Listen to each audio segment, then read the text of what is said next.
What up, YouTubers? A little sitting and bullshitting today. I'm SatuDave, and this is the Barefoot Bruiser's channel. I got my new shirt on here.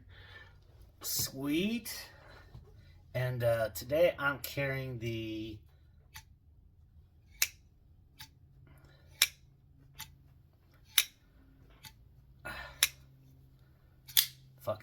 the District 9 Catastrophe. This one is from I got this one from Beard of Doom. Go check him out, Kevin.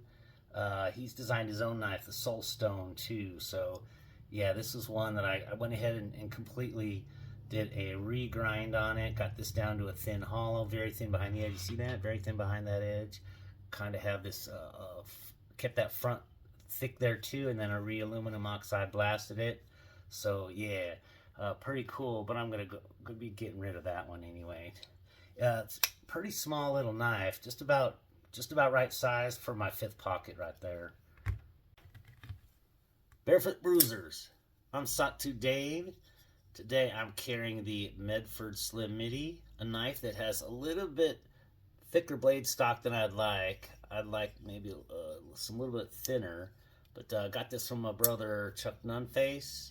It's got some great action and allows me to do my patented claw grip release. So that's today's carry. Oh, holy shit! Look at these eyes things here. Those are pretty cool. You like those? Yeah, I kind of like that. Barefoot Bruisers. So the only knife I got on me today is just this little pocket knife, slip joint I got from my buddy Swingin' Axe. Thank you. This comes from Alaska. This is a case knives canoe. And yeah, pretty much I have all of my knives out. Right now I have my DSK out with Carco Chris. Scotch and Stevie Things has my DSK. Rick over at Ultimate EDC has, you know, my XM24. I don't have any knives in. Oh, and Will from WC Review, go check out his channel. He's got one of my Medfords right now. And yeah, that's what my VXC is also out to Denise. So I don't have any knives, and this is all I have to carry right now. SatuDave. Socks, what are you doing here? Hey everybody, say hello to Miss Socks. Yo, what's going on, YouTubers? I was just driving through Colorado, and I couldn't believe it, but I remembered there was a knife company. Oh, that's right. Spyderco right there. Spyderco. And I just so happen to have this tiny little Spyderco on me. This is the copper one. Just weighs about a half a pound. So yeah, there's that one. You all know I really like compression knives and thin slicey ones. Look at that. Oh yeah. This is the Big Brown Bear Special. And look at that. Made in Golden, Colorado, USA earth. Oh yeah, this is definitely the shit. So Billy sent me in his Raptora. This is a steel that I hadn't used before, but seen enough of. It's 15C28N. 15C20. Shit, I don't know. What the hell's that? You know, I'm having a Ken Faulkner moment here. But in any case, this is a pretty cool looking thing. I'm not into fixed blades. Y'all know me. You know, this knife could make me switch though. So yeah, good job, Billy over at Apex Alchemy. Go check him out. And that Raleigh bike right there, that Raleigh, that is an American classic. Look at that. You got the big seat, the huge springs on that thing, big fat tires. That is an American classic. That, my friends, is the Chris Reeve Sebenza. The Sebenza is that American classic. Okay, so that's my mountain bike.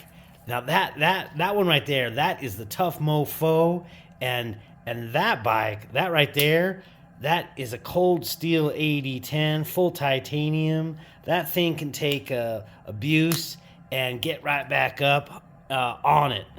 And for that last bike right there, that is my carbon fiber road bike. That one, that is carbon fiber fast and sleek. And that one is represented by the Tactile Knives Rockwall. The Rockwall is just sleek, super slicey and awesome. Barefoot Bruisers, what up, y'all? I decided I'm gonna go for it. I'm gonna go ahead and make my own knife, and it's gonna be the Saw 3. I didn't want it to be confused with the Saw 2 because they made that crazy ass film where the guy was like cutting people up and in sort of like escape rooms. But yeah. Oh shit, there's a Saw 6. Okay, maybe I'll call this knife the Saw 7. In any case, I'm gonna go ahead and start endeavoring to make that proper Saw 9. Oh, there's 9. Saw 10. It's gonna be a Saw 10. So it kind of sounds like Saw 2. So Saw 10 knife. Well, it's been a few years. Grayed a little bit here, but I got that Saw 10 done. Where the hell did I put that thing? I got that here somewhere. Is it there? These are some funny little hands. Damn, I don't know. I can't find it. I don't know. I'm fucking getting old here. So, in any case, y'all stay cool. Take care. What's up, YouTubers? In front of you, you have the t-shirt for Barefoot Bruisers. Check out his channel. I'll have it linked below. This is dare I call it a SatuDave giveaway? It sounds like SatuDave. My channel just hit a couple thousand subscribers. I'm going to start giving some things away, including the very first one will be in today's video at the end. So stick around to the end. But this was obviously an homage and parody of SatuDave, aka the Barefoot Bruisers channel. This is a person who glues together a lot of people and a lot of content between makers, manufacturers, fixers, modders, and enthusiasts and collectors alike. So I think anybody who's watching this video probably knows who SatuDave is and is aware of the Barefoot Bruisers channel, but do check him out. I'll show really quick here. Dave sent me one of his first generation of t-shirts. Super nice. Didn't have to do that. Just if you know him, he's a stand-up dude. So we're going to talk about briefly how the various mods and things that Dave has done for me, as well as actually started with one of the things I think I bought it from him was this 187. Gosh, I think it's called 187 DP. This is the drop point, and he had done a mod on this one. The particular mod of this particular Medford gets rid of that little nub there, so you can kind of use it as a full finger choil, but otherwise it stays the same. Monochrome, titanium, full titanium. We'll go ahead and put that down for a second. This was by way of Beard of Doom. This was the original bruiser for me that I had seen forever on Beard of Doom's channel, and Beard of Doom got rid of it to Dave. Dave got approval from Beard of Doom because there's kind of always a first rights of refusal on knives that aren't made anymore and that sort of thing. Their legacy. Dave did do a regrind on this, took it to a very actually deep hollow, which is excellent. Kept super strength at the tip there though, just the tip, and sharpened it up and aluminum oxide blasted this. And yeah, this was the knife for Beard of Doom for me that I was like, if I ever get a chance to get that. Dave, in helping out the Asheville, North Carolina flood victims, was selling off some knives for very fair prices. By the way, when he does sell things, they're for fair prices. He's not in this to make money, trying to turn or flip knives. That's just a ridiculous concept to him. And I kind of carry that forward as well. But yeah, the District 9 Catastrophe is a knife. So those are two knives that I bought from him. Mods that he's done for me. I'm going to keep the big one for the middle. But he has one of the things on this is the Hinder knives. Oh my God, I'm having a Ken Faulkner and SatuDave moment. Project X is he did a couple things on this one. I really like this knife as a hinderer, but it was just missing thumb studs, and he went ahead and did the SatuDave thumb stud mod. Excellent, absolutely excellent. It makes this knife just literally almost the perfect hinderer. But he also happened to make me a titanium, full titanium with this orange kind of peel. And it's excellent. So everything else works. I can still get out if I have the fingernails for it. The tool for disassembly, everything works beautifully on it. Lockup is excellent on it, and Yeah. So the Project X is mod work that Dave had done. And then this knife, this is the T1000 from Riot. And it's kind of one of those quite overbuilt. It's maybe that's 1/4 inch. I'm not sure. But it is their take on one of these where you create it like a fixed blade by pinning this out. And so what those do is insert pins into the blade, essentially forming not a fixed blade, obviously, but it, even if you try to disengage it, those basically tie into there. And then you release this by doing that. This knife, other than that terrible feature, the only other bad thing was the thumb studs were too shallow. They just weren't deep enough. So Dave went ahead and did some modding and created useful thumb studs. And they also act as the stop pins. So excellent work there. Super thanks again for that one. And then this is the piece de resistance. In fact, let me go ahead and just pause it here, move these out of the way, and clear up the stage for the Zermino tier. Okay, for the Zermino tier, this was a project group knife. The tier had the perfect action, size, everything. I love the Spidey hole for backside flicking, front side. Also without thumb studs, to get in the way if you are cutting through boxes and other things like that. So for me, that's kind of the perfect world deployment is thumb deployment or backside, whether it be through studs with a hole. It just makes it better. And this knife was a reasonably priced full frame lock that was kind of cool, excellent. Robert Zermino, I think it's Robert Zermino, was basically a former cop, and he makes knives, and so there were a few mods that I really wanted to add to this, and a combination of, and also another person. Again, I talked about people introducing or joining people in the community. Is he introduced me to Noftastic, Rodney, Noftastic EDC from Noftanium, and so with a combination of Noftanium, went ahead and did his spiral frag pattern. So I went ahead and did some trades with Rodney to go ahead and do that, and left it shiny on the inside. He also radiused this corner, which was, they were pure square, and it is literally, this is the most comfortable frame lock in history. Rodney did everything. So yeah, that was an amazing piece of work. And then I went ahead and I wanted to have it reground by Dave while he was kind of learning. Maybe not the early stages, but kind of early. And when he was still just doing regrinds, now he's making knives.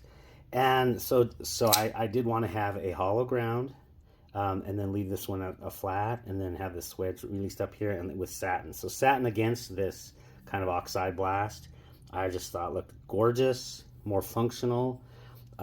It's an excellent.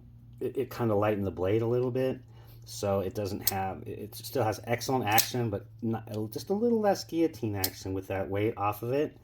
Excellent. And then Dave surprised me as he does, and completely milled out a titanium clip. And this clip is a game changer on this one for comfort in the hand. Full titanium. The other one I think is titanium, but it's just basically just bent. And comfort in hand and just retention in the pocket. And look at that. It's freaking gorgeous. So this was, I consider, probably the piece de resistance of any of the mod work, and really just a collection of everything cool that represents SatuDave. So for the SatuDave or Satu-K giveaway, I'm going to be giving away a fidgeting device.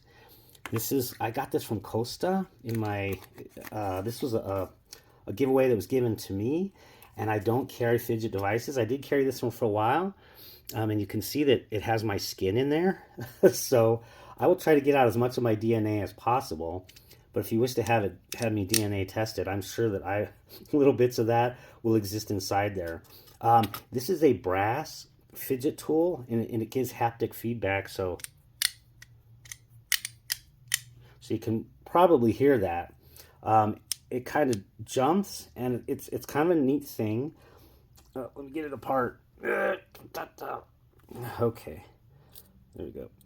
And so the way this works is it has these thrust bearings Oops, there we go. Get inside there. And then it has basically opposing magnets so that every other one will attract, but then when you move them, they become opposing. So they're kind of, the polarity is flip-flopped over. And let me get this back on so that as you turn it and you turn it faster, it kind of makes, you know, the cool sound. The milling on this is excellent. It's brass. These go for roughly, I think, 110 bucks. But I am going to be giving this away. So all you got to do is comment below. Is just say, just put SatuDave. And by the way, they did include a second thrust bearing. So if you kind of wear out the first one, I just don't kind of carry these. I did carry this for a month just to see if this would satisfy my desire to fidget without having to pull out my knife, and it just didn't. Plus, it's kind of heavy. It's solid brass. So yeah, go ahead and comment SatuDave anywhere in there. You can comment anything else you want. I'll announce the winner both in the description as well as I will reply to. But I'm going to definitely, I'm going to have you contact me through Instagram. So I'm going to go ahead and post my Instagram.